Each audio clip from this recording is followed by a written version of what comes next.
Kubera movie teaser review trance of Kubera. First of all Kubera అనేది Telugu cinema, తమిళ cinema, లేకపోతే pan India cinema నాకు అర్థమైతే లేదు. డైరెక్టర్ మన ఆయన్ని శేఖర్ కమల, బట్ హీరో ధనుష్, నాగార్జున గారు ఉన్నారు, రష్మిక మందన్న గారు కూడా ఉన్నారు, ఇంకా చాలా మంది బాలీవుడ్ యాక్టర్స్ ఉన్నారు. అంటే కథ బాంబేలో సెట్ అయినట్టు అనిపిస్తుంది, ముంబైలో. సో కుబేరా అనేది ఒక ట్రూ పాన్ ఇండియా సినిమా అనుకోవచ్చు. Of course pan India star ఉన్నాడా అంటే నాకు తెలియదు, బట్ ఇన్ స్పిరిట్ కుబేరా అనేది పాన్ ఇండియా సినిమానే. సో టీజర్ లో చూపించినంత వరకు మనం కథ చెప్పుకోవాలి అంటే కార్పొరేట్ గ్రీడ్, మనీ లాండరింగ్, దొంగతనంగా డబ్బులు తీసుకోవడం, నాకు తెలిసి బ్యాంకుల నుంచి లోన్లు తీసుకొని పాలిటీషియన్స్, కార్పొరేట్ వార్లర్స్ కుమ్మక్కై డబ్బులు సైఫనింగ్ చేయడం లేదా మనీ లాండర్ చేయడం, ఇలాంటిది ఏదో మనీ క్రైమ్ కి సంబంధించిన సెట్టింగ్ లాగా అనిపిస్తున్నది. దీనికి కాంట్రాస్ట్ గా ఈ డబ్బులన్నీ ప్రజలవి, ప్రజల డబ్బులు కొన్ని సంస్థలు దోచుకుంటున్నాయి. సో ప్రజలు రోడ్ల మీద అడక్క తింటున్నారు లేదా కష్టపడుతున్నారు, డబ్బు చుట్టే ప్రపంచం తిరుగుతున్నది. ఇలాంటి జోన్ లో ఉన్నట్టు అనిపిస్తుంది కదా, అందుకే టైటిల్ కూడా కుబేర్ అని పెట్టిర్రు, అపర కుబేరుడు అంటారు కదా. సో శేఖర్ కమ్ముల గారు కూడా చాలా రోజుల నుంచి కొంచెం వోక్ యాంగిల్ అనేది ప్రెజెంట్ చేసుకుంటున్నారు ఆయన్ని. అంటే ఆయన ముందు నుంచి కూడా అప్రెస్డ్ వర్సెస్ అప్రెసర్ ఆ జోన్ లోనే ఉంటారు. అంటే తక్కువడు ఎక్కువడు ఈ యాంగిల్ లో చాలా కథలు ఉంటాయి ఆయనవి, కానీ అవన్నీ కూడా చాలా సటిల్ గా కథలో ఇమిడిపోయేవి. బట్ లవ్ స్టోరీ లాస్ట్ మూవీతో ఆయన కంప్లీట్ గా ముందుకొచ్చేసిర్రు.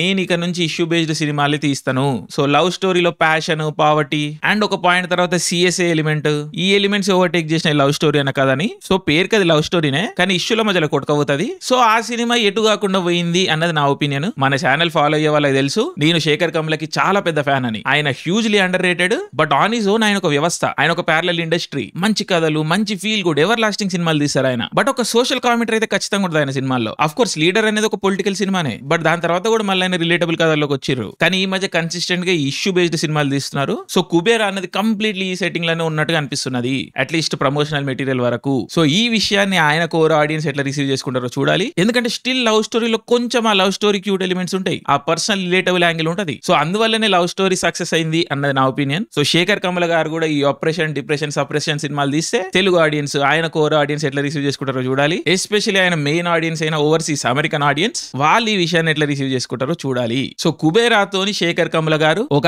యాంటీ క్యాపిటలిస్ట్ లేదా కమ్యూనిస్ట్ జోన్ తోనే వస్తున్నారు. సో చూద్దాం అది ఎట్లుంటది అని. మళ్ళీ సినిమా గురించి మాట్లాడుకుంటే ఇష్యూల గురించి ఎందుకు మాట్లాడుతున్నారు అని మీరు అనొచ్చు, బట్ ఈ సినిమాలే ఇష్యూ బేస్డ్ సినిమాలు. సో ఇష్యూల గురించే మాట్లాడాలి, తప్పదు. అండ్ పర్సనల్లీ నేను కూడా కొన్ని నెలల నుంచి ఈ బిలియనేర్ల వల్ల హ్యూమానిటీకి ఏం ఒరిగింది, వీళ్ళు సొసైటీ నుంచి వెల్త్ ఎక్స్ట్రాక్షన్ అయితే చేస్తున్నారు, అండ్ అది డార్క్ మనీ అయిపోతుంది, మళ్ళీ అది తిరిగి మార్కెట్ లోకి వస్తలేదు. సో పేరుకి ఇది క్యాపిటలిజమే, పేరుకి ఫ్రీ మార్కెటే, కానీ ఫ్రీ మార్కెట్ పాలసీలు ఏవి కూడా ఫాలో అయితే లేవు. అండ్ దీన్ని ఆపకుండా వీళ్ళు రాజకీయ నాయకుల్ని, ప్రపంచ నేతల్ని కొనేస్తున్నారు, వాళ్ళ కంట్రోల్లో పెట్టుకుంటున్నారు. సో యావరేజ్ మనిషికి ఎంత ఉపయోగం ఉన్నది ఈ బిలియనేర్ల వల్ల? ఈ ప్రశ్న మీద నేను చాలా నెలల నుంచి ఆలోచిస్తున్నా, నాకు కూడా చాలా డౌట్స్ వస్తున్నాయి. సో ఇండివిజువల్ లిబర్టీని, ఫ్రీ మార్కెట్ ని నమ్మే వ్యక్తిని నేను, కానీ ఈ రోజు అవి ఇంప్లిమెంట్ అయితే లేవు. సిస్టమ్ అనేది కరప్ట్ అయిపోయింది, అది మనందరికీ కనిపిస్తున్నది. ఈ అపర కుబేరులు ప్రపంచాన్ని పట్టి పీడిస్తున్నారు, సక్ చేస్తున్నారు మొత్తం వెల్త్ ని. అఫ్ కోర్స్ నా భాష కొంచెం ఐడియాలజికల్ అనిపించచ్చు కొంతమందికి, బట్ ఐడియాలజీకి హోల్డ్ ఏం లేదు కదా హ్యూమన్ ఎక్స్పీరియన్స్ పైన. ఆ ఐడియాలజీతో సంబంధం లేకుండా కూడా మనం మన ఎక్స్పీరియన్స్ ని ఎక్స్ప్రెస్ చేయొచ్చు, అండ్ ఇప్పుడు నేను అదే చేస్తున్నా. సో ఈ బిలియనేర్ల గురించి నేను ఒక వీడియో పైన వర్క్ చేస్తున్నా, అతి త్వరలో అది మన కల్చర్ స్టేషన్ తెలుగు ఛానల్లో వస్తుంది. అగైన్ ఆ ఛానల్ మీకు తెలియకపోతే లింక్ డిస్క్రిప్షన్ లో ఉంటది, వెళ్ళి ఆ కంటెంట్ చెక్ చేయండి, నచ్చితే సబ్స్క్రైబ్ కూడా చేసుకోండి. But anyway coming back to Kubera, heavily political film ఇది, అదైతే మనం ఎస్టాబ్లిష్ చేసినాము. ఏ మేరకు ఉంటది సినిమా, పర్సనల్ గా మనం రిలేట్ కాగలుగుతామా, మనం ఫీల్ కాగలుగుతామా అనేది మనకి సినిమా చూసినాకనే అర్థమవుతుంది. బట్ శేఖర్ కమ్ముల గారి కోర్ ఆడియన్స్ కి ఈ సినిమా ఒక షాక్ లాగానే రావచ్చు. బట్ ఎస్ ఇప్పుడు మనం కొంచెం టెక్నికల్ గా మాట్లాడుకుందాం. శేఖర్ కమ్ముల గారి సినిమాలు చాలా టైం పడుతుంది తీయడానికి, మళ్ళీ వీటిలో హెవీ గ్రాఫిక్స్ గానీ పెద్ద పెద్ద సెట్ వర్క్లు గానీ ఏముండవు, రియల్ లొకేషన్లలోనే ఉంటుంది సినిమా. బట్ అయినా కూడా ఇంత ఎందుకు టైం పడుతుంది అంటే ఆయన రైటింగ్ అలాంటిది, ఆయన ఫిల్మ్ మేకింగ్ స్టైల్ అలాంటిది. ఆయన కొన్ని మూమెంట్లను చేంజ్ చేస్తూ ఉంటారు, ఆ మూమెంట్లు వర్క్ అయితేనే సినిమా వర్క్ అవుతుంది. ఎందుకంటే చెప్పుకోవడానికి పెద్ద లార్జ్ కథలు ఏముండవు ఆయన సినిమాల్లో, హ్యూమన్ క్యారెక్టర్స్, హ్యూమన్ ఇమోషన్స్ మీద పోతుంటది. క్యూట్ క్యూట్ మూమెంట్లు, రిలేటబుల్ మూమెంట్లు, ఇవే వాడాలి. ఇవి వాడితే ఇవి వర్క్ అవుతాయి కాబట్టి ఆయన సినిమాలు బాగుంటాయి. సో ఆ మూమెంట్లను చేంజ్ చేసుకుంటూ ఆయన చాలా టైం తీసుకుంటారు. సో మల్టిపుల్ షాట్లు, దానికి తోడు ఆయన మల్టిపుల్ మాంటేజెస్ తీసుకుంటారు. అండ్ ఇప్పుడు ఈ టీజర్ కూడా చూడండి మీరు, డైలాగ్ ఉన్న సీన్ ఒక్కటి కూడా లేదు, కానీ ఎన్ని లొకేషన్లు మారుతున్నాయి, ఒకే క్యారెక్టర్ వేరియస్ లొకేషన్స్ లో, వేరియస్ కాస్ట్యూమ్స్ లో. సో చూడండి ఇదంతా తీయాలి, ఇదేం ఏ కాదు మోడల్ ఇచ్చేసి వేరియస్ లొకేషన్స్ లో ఫుటేజ్ చేయమనికి. సో మనుషులే అక్కడ వెళ్ళి తీయాలి, అక్కడ యాక్టర్లు ఉండాలి. సో యాక్టర్ల డేట్లు దొరకవు, దొరికినాక నంబర్ ఆఫ్ డేస్ పెరుగుతాయి. సో ఇట్లా సో శేఖర్ కమ్ముల గారి స్టైల్ ఇంత,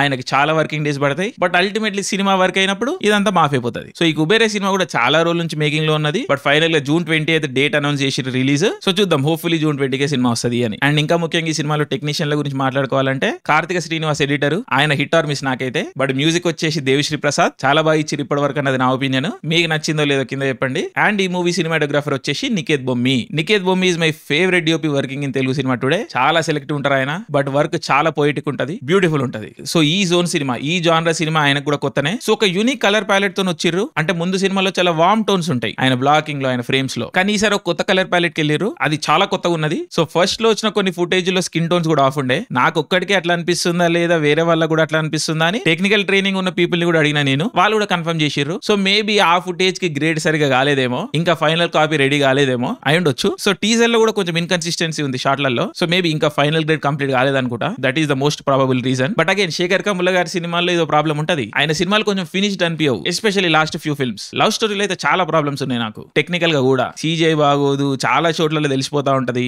మేబీ అది కోవిడ్ వల్ల అట్లా అయి ఉండొచ్చు అని అనుకోవచ్చు మనం. బట్ ఇక్కడ ఫినిష్డ్ ఫీల్ అయితే వస్తలేదు ఇప్పటి వరకు. అగైన్ ఫైనల్ కాపీలో బాగుంటదేమో చూద్దాం మనం. బట్ నికేత్ బొమ్మి వర్క్ గురించి మాట్లాడాలంటే ఇట్స్ వెరీ ఇంట్రెస్టింగ్. ఇప్పటికైతే నేను అదే చెప్పగలుగుతాను. బట్ ఎస్, ఈ movies main lead Dhanush or అది కూడా తెలియదు మనకి, ఎందుకంటే టీజర్ లో అట్లా ప్రొజెక్ట్ చేయట్లేదు ఆయన హీరో లాగా. అండ్ ఆయన కూడా వెరీ ఇంట్రెస్టింగ్లీ నిన్న పోస్ట్ చేసిర్రు శేఖర్ కమ్ములాస్ కుబేరా అని. మరి అది ఆయన ఏ ఉద్దేశంతో వేసిరో నాకు తెలియదు. ఆఫ్ కోర్స్ డైరెక్టర్ కి పెద్ద పీట వేయడం అన్న చాలా ఇంపార్టెంట్. సో ఒక హీరో వచ్చేసి ఇది డైరెక్టర్ సినిమా అనడం చాలా పెద్ద విషయం. అండ్ ధనుష్ ఏమి చిన్న హీరో కాదు, మనకు తెలుసు కదా. Of course pan India super star కాకపోవచ్చు ఆయన, బట్ ఆయనకి మల్టిపుల్ స్టేట్స్ లో మార్కెట్ ఉన్నది. He's a big enough hero. So ఆయన వచ్చి శేఖర్ కమ్ములకు క్రెడిట్ ఇవ్వడం చాలా మంచి విషయం. నేను మన ఆడియన్స్ చాలా అప్రిషియేట్ చేస్తారు ఈ విషయాన్ని. అఫ్ కోర్స్ మీరు అగ్రీ చేస్తే కింద కామెంట్ చేయండి. But on the other side Dhanush multiple ప్రాజెక్టులు సైన్ చేస్తారు, ఓనర్షిప్ తీసుకోరు సినిమాలకి అని ఒక కంప్లైంట్ ఉంది ఆయన పైన. ఇదే తమిళనాడు చేంబర్ లో కూడా కంప్లైంట్ వచ్చింది చాలా సార్లు ఆయన పైన. సో మేబీ నాకు సంబంధం లేదని చెప్పిన విధంగా కూడా చూడొచ్చు ఈ సినిమాని. కుబేరా సినిమా కేవలం శేఖర్ కమ్ముల సినిమా అన్నట్టుగా ప్రొజెక్ట్ కూడా చేసి ఉండొచ్చు ఆయన, తెలియదు మనకి. అది మన సినిమా చూసినాకనే తెలుసుకోవాలి. బట్ 2 నిమిషాల టీజర్ కి ఇంత ఎందుకు మాట్లాడుతున్నారని మీరు అనుకోవచ్చు. But this is a Shekhar Kammula film, he deserves this amount of time. But bottom line teaser నాకు ఎట్లా అనిపించింది అని అడిగితే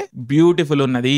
ఆ థీమ్ ని, ఆ మ్యూజిక్ తోని, ఆ పదాలు, అది ప్రెజెంట్ చేసిన విధానం, ఆ సినిమా ఐడియా ఏదైతే ఉందో అది టక్కున వచ్చి కూర్చుంటది మన బ్రెయిన్ లో. అండ్ ఇక్కడ తగులుతుంది కూడా, కనెక్ట్ కూడా అవుతాం. సో శేఖర్ కమ్ముల గారి విజన్ ఏదైతే ఉందో అది 100% మనకు కన్వే అయింది. అండ్ చాలా బ్యూటిఫుల్ గా కన్వే అయింది. సో నాకు సినిమా మీద ఎక్స్పెక్టేషన్స్ ని చాలా పెంచింది. అఫ్ కోర్స్ ఆయన పొలిటికల్ ఒపీనియన్స్ తోని మనం విభేదించవచ్చు, అక్కడక్కడ విభేదించవచ్చు, అండ్ అక్కడక్కడ అగ్రి కూడా చేయొచ్చు. బట్ యాజ్ అ సినిమా చాలా బాగుండబోతుంది అని నాకు అనిపిస్తున్నది. So fingers crossed. And Nagarjuna గారికి కూడా ఆఫ్టర్ మెనీ డేస్ ఒక సటిల్ రోల్ పడ్డది. అండ్ ఆయన కూడా యాక్సెప్ట్ చేసి ఈ సినిమాని. సో ఆయన్ని కూడా మనం తర్వాత ఒక సాఫ్ట్ రోల్ లో చూస్తామని అనుకుంటున్నా. అండ్ ఇలాంటి రోల్స్ ఆయన బాగా చేస్తారు. So looking forward to Nagarjuna గారి role also. And as always మన నేషనల్ క్రష్ రష్మిక, ఆవిడకు కూడా ఒక ఇంట్రెస్టింగ్ బట్ స్మాల్ రోల్ ఉన్నట్టు అనిపిస్తుంది. సో చూద్దాం ఎట్లుంటదో. సో ఓవరాల్ కుబేరా మీద అయితే నా ఎక్స్పెక్టేషన్స్ చాలా పెరిగిపోయినాయి. హరిహర వీరమల్లు టైంలోనే వస్తుంది సినిమా. సో చూడాలి మరి ఈ రెండిట్లో ఏది విన్నర్ అవుతుంది, జనాలు ఏది పిక్ చేసుకుంటారు అని. Of course Shekhar Kammula is a dark horse. ఆయన సినిమాలు డబ్బులు చేస్తాయి. అర్జున్ రెడ్డి కన్నా ఫిదానే పెద్ద హిట్. జనాలు అది గుర్తించాలి, ఆర్ అట్లీస్ట్ అర్థం చేసుకోవాలి. అండ్ దేవిశ్రీ ప్రసాద్ కూడా కుమ్మవతలు పారేస్తారు అని నాకు నమ్మకం ఉన్నది. చూద్దాం, మనం ట్రైలర్ కూడా చూద్దాము, దాని మీద కూడా డిస్కషన్ చేద్దాము, అండ్ సినిమా తర్వాత కూడా డిస్కషన్ చేద్దాము. So yes, Kubera, love you all, జై హింద్.